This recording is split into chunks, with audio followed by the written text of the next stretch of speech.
In the 1920s, fashion varied for men and women a lot. For women, fashion started to change when their society started to change. For women, the forehead was usually covered by a hat reaching to the eyebrows. Shoes often had a buckle lying horizontally across the ankle bone and a 1.5-inch heel. Designers used multiple hemlines to accustom the eye to longer skirts. This dress foreshadows the higher waist and feminine look that spread to everyday fashion by the late 1920s. This is a style gallery timeline that shows the changes in fashion from 1920 to 1925. This is another style gallery timeline that goes from 1925 to 1929. Work clothes for women consisted of an apron and a Dutch cap. Overall, women's fashion in the 1920s consisted of prime fashion changes. By the 1920s, it would have been considered improper to have your forehead showing, which explains why women commonly wore hats that came to their eyebrows. Also, bob cuts were very common in women during this time period. By 1922, rolled stockings became very popular. By 1925, skirts ended just below the knee.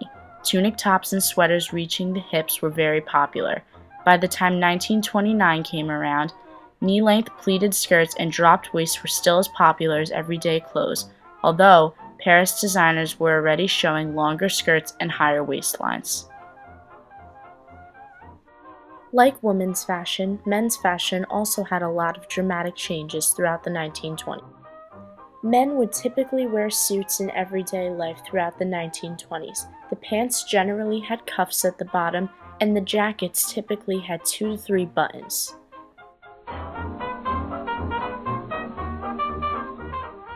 As an accessory, men commonly used pocket watches and attached them to their vests. Ties were a standard accessory used in everyday life.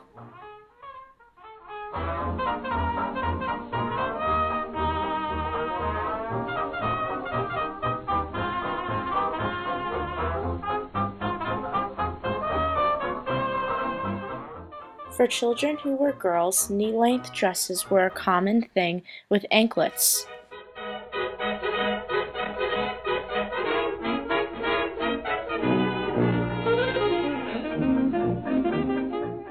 Hair was short on children, just like it was on adults.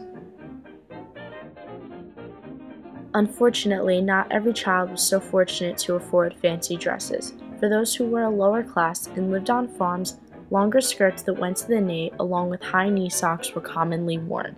The legs were covered as much as possible to keep the children from getting scratched up. Also, hats were worn by all children working on the farm to keep the sun out of their eyes. Long-sleeve shirts were also worn for the same reason as longer skirts and knee socks.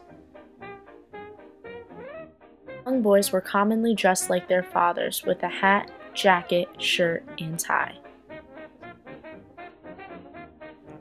Men's fashion changed a lot in the 1920s. Most men started to add a more classier look to their styles. The main thing that changed was their suit jackets. They got a lot shorter and much more form-fitting. Another fashion change was their overcoats got shorter as well. The hats that men wore also started to shrink down in size and were not as tall or wide. In all, 1920s fashion started to get much more scandalous.